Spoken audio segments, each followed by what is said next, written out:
ನಾವೆಲ್ಲ ಒಂದು ದಿನ ಈ ಭೂಮಿಯ ಮೇಲ್ಪದರಾಗ್ತೀವಿ, ಮಣ್ಣಾಗ್ತೀವಿ, ಅಸ್ತಂಗತರಾಗ್ತೀವಿ. ಅದಕ್ಕೆ ಸಾವು ಅಂತ ಕರೀತಾರೆ. ಹುಟ್ಟಿನ ಆಯ್ಕೆ ಯಾರ ಕೈಯಲ್ಲೂ ಇರಲಿಲ್ಲ. ಸ್ವಾಭಾವಿಕವಾಗಿ ಎಲ್ಲೋ ಹುಟ್ಟಬೇಕಾದವರು ಎಲ್ಲೋ ಹುಟ್ಟಬಹುದಾಗಿತ್ತು. ಕರ್ನಾಟಕದಲ್ಲಿ ಹುಟ್ಟಿದ್ದೀವಿ, ಬಹುದೊಡ್ಡ ಪುಣ್ಯ ಭೂಮಿ. ಎಲ್ಲೋ ಇರಬೇಕಾಗಿತ್ತು. ಇವತ್ತು ಈ ಹಾಲಲ್ಲಿ ಇದ್ದೀವಿ. ಯಾರ್ಯಾರ ಜೊತೆನೆ ಸಾಂಗತ್ಯವನ್ನು ಬೆಳೆಸ್ಕೋಬಹುದಾಗಿತ್ತು. ಆದ್ರೆ ಸಮಾಜದ ಒಳಿತನ್ನೇ ಬಯಸುವ ಸರಳ ಸಜ್ಜನಿಕೆಯ ಮನಸ್ಸುಗಳೊಂದಿಗೆ ಅವರ ಕೂಡುವಿಕೆಯಲ್ಲಿ ನಾವು ಭಾಗವಹಿಸಿದ್ದೀವಿ. ಏನ ದಿನ ತೃಣಮಪಿ ನ ಚಲತಿ, ಭಗವಂತನ ಇಚ್ಛೆ ಇಲ್ಲದೆ ಏನು ಆಗಲ್ಲಂತೆ. ಆದರೆ ಅದರಷ್ಟೇ ಪ್ರಮುಖವಾದದ್ದು ಮನುಷ್ಯ ಪ್ರಯತ್ನ.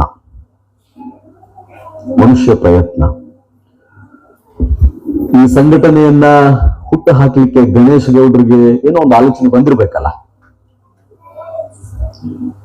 ಅವರ ಇಚ್ಛೆಯ ಬರೀ ಇಚ್ಛೆ ಅಷ್ಟೇ ಅಲ್ಲ, not only effort, not only a dream, not only a wish, that willingness to realize that dream or wish, ಅವ್ರು ಬಂದಿರತಕ್ಕಂಥ ಕನಸನ್ನ, ಇಚ್ಛೆಯನ್ನ ಸಾಕಾರಗೊಳಿಸ್ಲಿಕ್ಕೆ ಅವ್ರು ಕೆಲಸ ಮಾಡಿದ್ರಲ್ಲ, ಅದು ಬಹಳ ಮುಖ್ಯ.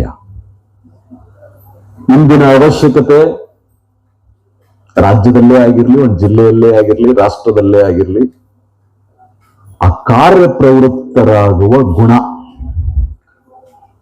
ಕನಸುಗಳು ಬಹಳಷ್ಟು ಜನ ಕಾಣ್ತಾರೆ. ಸಮಸ್ಯೆಗಳ ಬಗ್ಗೆ ರಾಷ್ಟ್ರದಲ್ಲಿರುವ 140 ಕೋಟಿ ಜನರು ಮಾತನಾಡ್ತಾರೆ, ರಾಜ್ಯದಲ್ಲಿರುವ 7 ಕೋಟಿ ಜನಸಂಖ್ಯೆನೂ ಮಾತನಾಡ್ತಾರೆ, ಎಲ್ಲ ಕಡೆ ಮಾತನಾಡ್ತಾರೆ. ಹಳ್ಳಿ ಕಟ್ಟೆಯಿಂದ ಆರಂಭವಾಗಿ ನಿರ್ಧಾರಗಳು ಜಾರಿ ಆಗ್ತಕ್ಕಂಥ ಎಲ್ಲ ಕಡೆ ಮಾತನಾಡ್ತಾರೆ. ಆದ್ರೆ ಮಾತಷ್ಟೇ ಸಾಕೆ, ಕನಸಷ್ಟೇ ಸಾಕೆ, ಆಶಯಗಳಷ್ಟೇ ಸಾಕೆ. ಆಶಯ, ಕಾಯ್ದೆ, ಕಾನೂನು, ಕನಸು ಪರಮಾದ್ಭುತವಾಗಿದ್ದರೂ ಅದನ್ನ ಜಾರಿಗೊಳಿಸುವ ಅಥವಾ ಅದನ್ನ ನಾವು ಸಾಕಾರಗೊಳಿಸುವ ಇಚ್ಛೆ ಇಲ್ಲದೆ ಹೋದ್ರೆ ಉಪಯೋಗ ಇಲ್ಲ ಅದು. ಸೊ ದೇಶದ ಸಮಸ್ಯೆದ ಬಗ್ಗೆ, ರಾಜ್ಯದ ಸಮಸ್ಯೆ ಬಗ್ಗೆ, ಮನುಕುಲವನ್ನ ಕಾಡುತ್ತಿರುವ ಸಮಸ್ಯೆಗಳ ಬಗ್ಗೆ ಏನಾದ್ರೂ ಮಾಡಬೇಕು ಅನ್ನೋ ಸ್ವಭಾವದಿಂದ ಗಣೇಶ್ ಗೌಡರು ಈ ಸಂಸ್ಥೆಯನ್ನ ಕಟ್ಟಿದ್ದಾರೆ.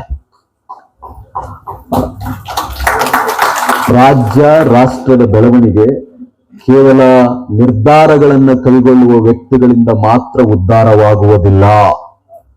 ಆಗಿಲ್ಲ, ಆದ ಉದಾಹರಣೆಗಳಿಲ್ಲ. An event is not enough. ಒಂದು ಕಾಯ್ದೆಯನ್ನ ಪಾಸ್ ಮಾಡೋದು ಮಾತ್ರ ಉದ್ಧಾರಕ್ಕೆ ನಾಂದಿ ಅಲ್ಲ.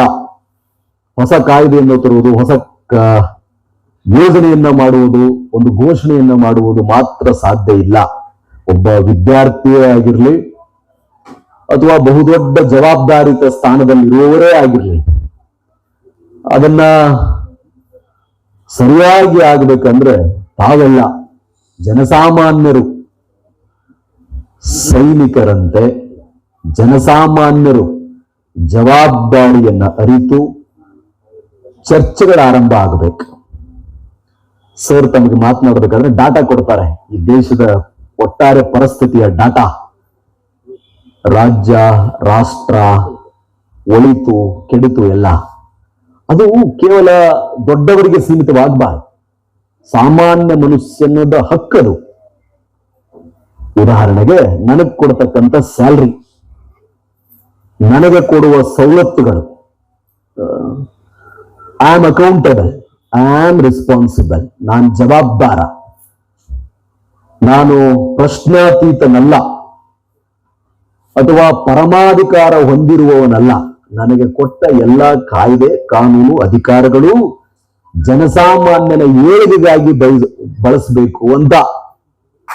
ನನಗೆ ಕೊಟ್ಟ ಹುದ್ದೆ, ನನ್ನಲ್ಲಿರುವ ಸಫಿಕ್ಸ್ ಪ್ರಿಫಿಕ್ಸ್ ಇದೆಲ್ಲ ಕಟ್ಟ ಕಡೆಯ ವ್ಯಕ್ತಿ, ಸಾಮಾನ್ಯರನ್ನ ಯಾವುದೇ ಭೇದವಿಲ್ಲದೆ, ಯಾವುದೇ ತಾರತಮ್ಯವಿಲ್ಲದೆ, ಯಾವುದೇ ಇಷ್ಟ ಅಥವಾ ಇಷ್ಟವಿಲ್ಲದನ್ನ ಹೊರತುಪಡಿಸಿ based on merit I should treat. So ಇದು ವೆನ್ ಇಟ್ ಇಸ್ ಪಾಸಿಬಲ್, ಪ್ರಜಾಪ್ರಭುತ್ವ ವ್ಯವಸ್ಥೆಯಲ್ಲಿ ಹೋರಾಡಿ ಪಡೆಯುವ ಹಕ್ಕುಗಳೇ ಹೆಚ್ಚು. Nobody comes and gives powers to you. ಹಾಗಿದ್ರೆ ಇಂದಿನ ತುರ್ತು ಅವಶ್ಯಕತೆ ನಮ್ಮನ್ನ, ನಮ್ಮೂರನ್ನ, ನಮ್ಮ ರಾಜ್ಯವನ್ನ, ನಮ್ಮ ರಾಷ್ಟ್ರವನ್ನ ಪ್ರತಿಯೊಬ್ಬರೂ ಅರಿಯುವುದು, ಅರಿತು ಎಲ್ಲಾ ಬೆಳವಣಿಗೆಗಳಲ್ಲೂ ಪಾಲ್ಗೊಳ್ಳುವುದು. ಕೇವಲ ಅದು ಕೆಲವೇ ಕೆಲ ಜನರಿಗೆ ಸೀಮಿತ ಅಂತೂ ಕೂತು ಬಿಟ್ರೆ ಏನೂ ಗೊತ್ತಿಲ್ಲದವರು, ಏನೂ ತಿಳಿಯದವರು, ಮೇ ಬಿ ಬಹುಸಂಖ್ಯಾತ ಸಾಮಾನ್ಯ ಪ್ರಾಮಾಣಿಕ ಪ್ರಜೆಗಳನ್ನ ಗ್ರಾಂಟೆಡ್ ಆಗಿ ತೆಗೆದುಕೊಳ್ಳುವ ಸಾಧ್ಯತೆಗಳು ಇರ್ತದೆ. ಅದಾಯ್ತದೆ. ಪ್ರಜಾಪ್ರಭುತ್ವ ಜೀವಂತವಾಗಿರಬೇಕು, ಡೆಮೋಕ್ರಸಿ ಜನರಿಂದ ಜನರಿಗಾಗಿ ಜನರಿಗೋಸ್ಕರ ಅನ್ನುವ ಪದ ಸಾರ್ಥಕ ಆಗಬೇಕು. ಸರ್ವರ ಏಳ್ಗೆ, ಸರ್ವರಿಗೂ ಸಮಬಾಳು, ಸರ್ವರಿಗೂ ಸಮಪಾಲು, ವಿದ್ಯೆಯಿಂದ ಅಭಿವೃದ್ಧಿ, ಜಾಗೃತಿಯಿಂದ ಉದ್ಧಾರ, ಈ ಪದಗಳೆಲ್ಲ ಸಾರ್ಥಕ ಆಗಬೇಕು ಅಂದ್ರೆ ಬಹಳಷ್ಟು ವ್ಯಕ್ತಿಗಳು, ಬಹಳಷ್ಟು ಸಂಘಟನೆಗಳು ಗ್ರಾಮ ಮಟ್ಟದಲ್ಲಿ, ಬೀದಿಯಲ್ಲಿ, ಪಟ್ಟಣದಲ್ಲಿ, ಹಳ್ಳಿಯಲ್ಲಿ, ಜಿಲ್ಲೆಯಲ್ಲಿ, ರಾಜ್ಯದಲ್ಲಿ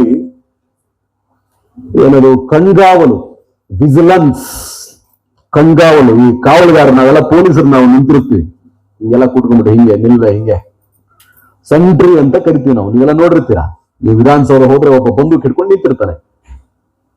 ಈಸ್ ಅ ಗಾರ್ಡಿಯನ್, ಅವನ್ ಕಾವಲುಗಾರ. ಏನೋ ಅವನ ಕೆಲಸ, ಅಥವಾ ಗಡಿಯಲ್ಲಿರೊಬ್ಬ ಸೈನಿಕ, ಅಥವಾ ನೈಟ್ ಪೆಟ್ರೋಲ್ಗೆ ಬರ್ತಕ್ಕಂಥ ಒಬ್ಬ ಪೊಲೀಸ್, ಒಂದು ಹೊಯ್ಸಳ, ಏನೋ ಅವನ ಕೆಲಸ, ಕಾವಲುಗಾರ ತಾನೆ. ಸುತ್ತ ತಾನೇ ಇರ್ಬೇಕು, ನಿಲ್ಲಂಗಿಲ್ಲ ಅವನು, ಒಂದೊಂದು ಪಾಯಿಂಟ್ಗೆ ಹೋಗ್ಬೇಕು, ಪ್ರತಿಯೊಬ್ಬರನ್ನು ಮಾತನಾಡಿಸ್ಬೇಕು, ಅಪರಿಚಿತರನ್ನ ಕೇಳಬೇಕು, ನಿರ್ಗತಿಕರನ್ನ ಪುನರ್ವಸತಿಗೊಳಿಸ್ಬೇಕು. ಮೆಜೆಸ್ಟಿಕ್ ಅಲ್ಲಿ ಬಂದ್ರೆ ಯಾರಾದ್ರೂ ಇದ್ರೆ ಸ್ವಾಮಿ ನಿಮ್ಗೆ ಪುನರ್ವಸತಿ ನಿರಾಶ್ರಿತಕ್ಕೆ ಡಾನ್ ಬಾಸ್ಕೋ ಹತ್ರ ಇದೆ, ನೀವು ಅಲ್ಲಿರಿ, BBMP ಅವರು ಮಾಡವ್ರೆ ಅಂತ ಹೇಳ್ಬೇಕು. ಬಸ್ ಯಾರ ತಪ್ಪಿಸ್ಕೊಂಡು ನಿಂತ್ಕೊಂಡ್ಬಿಟ್ರೆ ಕಲಬುರ್ಗಿಗೆ ಹೋಗೋರು, ಯಾದಗಿರಿಗೆ ಹೋಗೋರು, ರಾಯಬಾಗ್ ಹೋಗೋರು, ಯಳಂದೂರ್ಗೆ ಹೋಗೋನಿಗೆ ಗೊತ್ತಿಲ್ಲ ಒಬ್ಬ ಅನಕ್ಷರಸ್ಥ ಅಂದ್ರೆ ಆ ಪೊಲೀಸ್ ಗೈಡ್ ಮಾಡ್ಬೇಕು. ಸ್ವಾಮಿ ಇಷ್ಟು ಗಂಟೆಗೆ ಬಸ್ ಇತ್ತು, ಇಷ್ಟು ಪ್ಲಾಟ್ಫಾರ್ಮ್ ನಂಬರ್ ಅಲ್ಲಿ ಇರ್ತಿತ್ತು, ನೀನ್ ಅದನ್ನ ಮಿಸ್ ಮಾಡ್ಕೊಂಡಿದ್ಯಾ, ನೆಕ್ಸ್ಟ್ ಬಸ್ ಇಷ್ಟಿದೆ. ಯಾರೋ ಅಚಾತುರ್ಯ ಮಾಡ್ತಿದಾರಂದ್ರೆ ಅವ್ರಿಗೆ ಒದಿಬೇಕು.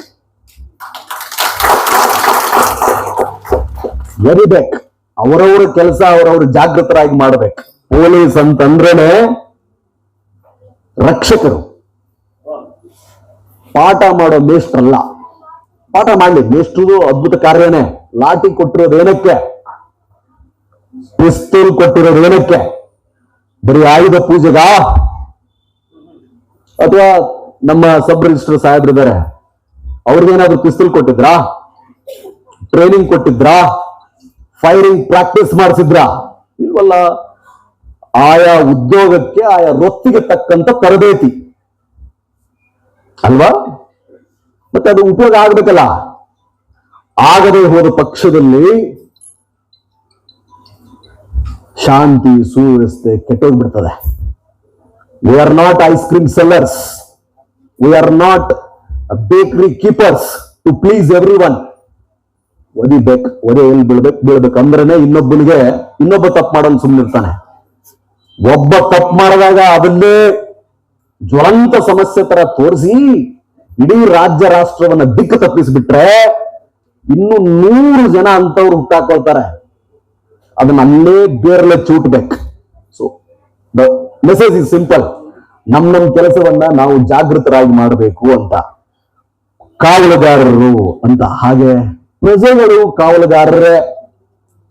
I have seen in my experience, ನನ್ನ ಸೀಮಿತ ಅವಧಿಯ ಪೊಲೀಸ್ ಸೇವೆಯ ಅನುಭವದಲ್ಲಿ ನಾನು ನೋಡಿದ್ದೇನೆ. ಜನ ಇನ್ನೂ ಭಯ ಪಡ್ತಾರೆ. ಯಾಕಪ್ಪ ನನಗೆ ಬೇಕು ಸ್ವಾಮಿ, ಬಡವ ನೀನ್ ಮಡದು ಬಂದಿರೋ, ಯಾಕೆ ದೊಡ್ಡವ್ರು ಇದ್ದಾರೆ, ವ್ಯವಸ್ಥೆ ಜೊತೆ ಸೆಣಸಾಟ ಯಾಕೆ, ಅವ್ರ ಜೊತೆ ಗುಡ್ಡಾಟ ಯಾಕೆ, ಇವ್ರ ಜೊತೆ ಗುದ್ದಾಟ ಯಾಕೆ? ಪಕ್ಕದ ಮನೆಯಲ್ಲಿ ಬೆಂಕಿ ಹತ್ತಿದೆ ಅಂತ ನಮ್ಮ ಮನೇನೇನಾದ್ರೂ ಭದ್ರವಾಗಿ ಇಟ್ಕೊಂಡು ಐ ಆಮ್ ಸೇಫ್ ಅಂದ್ರೆ that fire will not take much time to enter and burn down your home. ನಿಮ್ಮ ಮನೆಯನ್ನ ಅದು ಸುಡಲಿಕ್ಕೆ ಬಹಳ ಸಮಯವನ್ನು ತೆಗೆದುಕೊಳ್ಳಲ್ಲ. ಶಾಲಾ ಕಾಲೇಜುಗಳಲ್ಲಿ ಯಾರಾದ್ರೂ ಒಂದು ಹುಡುಗಿನ ಯಾರಾದ್ರೂ ಚುಡಾಯಿಸಿದ್ರೆ ಎಲ್ಲರೂ ಒಗ್ಗಟ್ಟಾಗಿ ಅವನು ಒದೆಯ ಕೆಲಸ ಮಾಡಬೇಕು. If somebody insults without a reason someone in your group or in your society, village or a state, everyone should get united and fight for their rights. ಅವರ ಹಕ್ಕುಗಳಿಗಾಗಿ ಸಾಮೂಹಿಕವಾಗಿ ಇತರರು ಹೋರಾಡಬೇಕು. ಜಬ್ ತಕ್ वो नहीं होता, ಎಲ್ಲಿವರೆಗೂ ಅದು ಆಗಲ್ಲ. ನಾನು ನನ್ನ ಹೆಂಡತಿ, ನನ್ನ ಮಕ್ಕಳು, ನಂದು ಒಳ್ಳೆ ಕಾರು, ನಂದು ಒಳ್ಳೆ ಬಂಗ್ಲೆ, ಸಂಬಳ ಗಿಂಬಳ ಆರಾಮಿದೀನಿ ಅಂದ್ರೆ ನಾವು ಈ ರಾಜ್ಯಕ್ಕೆ, ರಾಷ್ಟ್ರಕ್ಕೆ we are a liability, not an asset. ಈ ಗಟ್ಟಿತನ ಪ್ರತಿಯೊಬ್ಬ ಪ್ರಜೆಯಲ್ಲಿ ಬಂದಾಗ ಮಾತ್ರ ಡೆಫಿನೇಷನ್ ಆಫ್ ಅಡ್ಮಿನಿಸ್ಟ್ರೇಷನ್ ಬಹಳ ಹಿಂದೆ. Bureaucracy, administration is getting things done. ಪ್ರಜಾಪ್ರಭುತ್ವ ಜನರಿಂದ ಹುಟ್ಟಿದ್ದು, ಯಾರೂ ಸಾರ್ವಭೌಮರಲ್ಲ, ಪ್ರಜೆಗಳೇ ಸಾರ್ವಭೌಮರು. ಇವರ ಉದ್ಧಾರಕ್ಕಾಗಿ ರಾಜ್ಯ ರಾಷ್ಟ್ರದಲ್ಲಿ ಬಹುಸಂಖ್ಯಾತ ಬಹಳಷ್ಟು ಇಲಾಖೆಗಳು ಅದರ ವೆಚ್ಚಕ್ಕಾಗಿ ಸಾವಿರಾರು ಕೋಟಿ ಏನ್ ಮಾಡಿದಾರಲ್ಲ, ಅದು ಸಾರ್ಥಕ ಆಯ್ತದೆ. If you don't question an officer or an institution or an organization as a whole,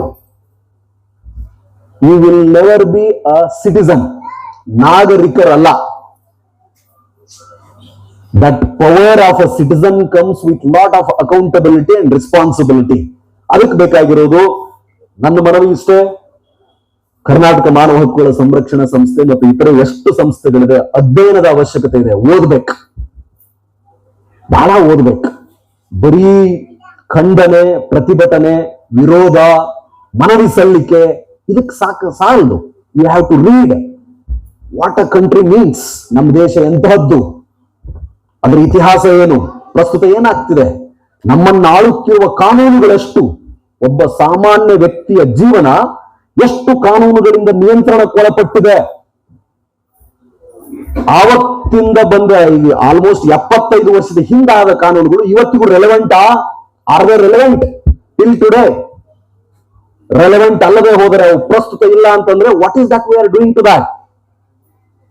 ನಾವೇನ್ ಮಾಡ್ತಿದೀವಿ? ಅದಕ್ಕೆ ಒಂದು ಕೆಲಸಕ್ಕೆ ಸಾವಿರಾರು ಅನಗತ್ಯವಾದ ಸಂಕೋಲೆಗಳು ಬೇಕೆ, ಅವನ್ನ ಬಿಸಾಡಬೇಕೆ? ಈ ಸಾಮಾನ್ಯವಾದ ಚರ್ಚೆ ನಿಮಗೆ ಸಾಧ್ಯವಾಗುವುದು ಓದಿನಿಂದ. ಹೊಸ ಕಾಯ್ದೆ ಬಂತ, ಓದ್ಬೇಕು, ಅದರ ಸಾಧಕ ಬಾಧಕಗಳು ಚರ್ಚೆ ಆಗ್ಬೇಕು. ಒಂದೇನಾದ್ರೂ ಹೊಸ ಅಮೆಂಡ್ಮೆಂಟ್, ತಿದ್ದುಪಡಿ ಆಯ್ತಾ ಸಂವಿಧಾನಕ್ಕೆ ಅಥವಾ ಚಾಲ್ತಿ ಇರುವ ಕಾನೂನಿಗೆ, ಅದನ್ನು ಓದ್ಬೇಕು. ಹೊಸ ಟ್ಯಾಕ್ಸ್ ಏನಾದ್ರೂ ಬಂತ, ಯಾಕೆ ಬಂತು ಓದ್ಬೇಕು. ಸಂವಿಧಾನ ಓದ್ಬೇಕು. CRPC, ಈಗ ಭಾರತೀಯ ನಾಗರಿಕ ಸಂಹಿತೆ ಓದ್ಬೇಕು. ಮುನ್ಸಿಪಲ್ ಆಕ್ಟ್ ಓದ್ಬೇಕು. ಅರ್ಬನ್ ಡೆವಲಪ್ಮೆಂಟ್ ಓದ್ಬೇಕು. ಸೋಷಿಯಲ್ ವೆಲ್ಫೇರ್ ಓದ್ಕೋಬೇಕು. ಅಧಿಕಾರಿ, he is a officer, what is his responsibility, citizen charter ಏನ್ ಹೇಳುತ್ತೆ ಓದ್ಬೇಕು. ತಪ್ಪಿದ್ರೆ ಅವನನ್ನ ಪ್ರಶ್ನೆ ಮಾಡ್ಬೇಕು, ಯಾರೇ ಆಗಿರ್ಲಿ. ಸೊ ಇದು ಇಂದಿನ ತುರ್ತು ಅವಶ್ಯಕತೆ. ಅದು ಹಾಗಾಗ್ಲಿ, ಅಂತ ಶಕ್ತಿಯನ್ನ ಈ ಸಂಘಟನೆಗೆ, ಓದನ್ನ ಎಲ್ಲರೂ ಕೊಡುವಂತಾಗ್ಲಿ. ಸನ್ಮಾನಿತಗೊಂಡ ಯೋಧಕರಿಗೆ, ಶಿಕ್ಷಕರಿಗೆ, ವಿಶೇಷ ಚೇತನಗಳಿಗೆ, ಸಾಹಿತ್ಯ ಕ್ಷೇತ್ರದಲ್ಲಿ ಕೆಲಸ ಮಾಡಿದವರಿಗೆ, ಕಲಾವಿದರಿಗೆ ಎಲ್ಲರಿಗೂ ತಾವು ಪ್ರಶಸ್ತಿಗಳನ್ನು ಕೊಟ್ಟಿದ್ದೀರಾ. ಇದು ನಮ್ಮನ್ನು ನಾವೇ ಅಭಿನಂದಿಸಿಕೊಳ್ತಕ್ಕಂಥ ಕೆಲಸ. ಒಬ್ಬ ವ್ಯಕ್ತಿಯನ್ನ ಕರೆದು ಇಲ್ಲಿ ಸನ್ಮಾನ ಮಾಡ್ತಾರಂತಂದ್ರೆ they have seen something in you. ನಿಮ್ಮಲ್ಲೇನೋ ನೋಡಿದ್ದಾರೆ, ನಿಮ್ಮಲ್ಲೇನೋ ಇದೆ. ಯಾರಿಗೆ ಕಂಡುತ್ತೋ ಕಾಣ್ಲಿಲ್ವೋ ಅದು ಅಭಿನಂದನಾರ್ಹ ಅಂತ ಅವ್ರಿಗೆ ಅನಿಸ್ತು. ಅದು ಅವರ ಹಾಕುವ ಶಾಲು, ಹಾರ, ಕೊಡುವ ಆ ಎಲ್ಲ ಪದಪುಂಜಗಳು ಕೂಡ ಒಂದು ಜವಾಬ್ದಾರಿ. ಆ ಜವಾಬ್ದಾರಿಗೆ ಅನುಗುಣವಾಗಿ ಇತರರಿಗೆ ಮಾದರಿಯಾಗಿ ಆದಿರಿ. ಶುಭವಾಗ್ಲಿ.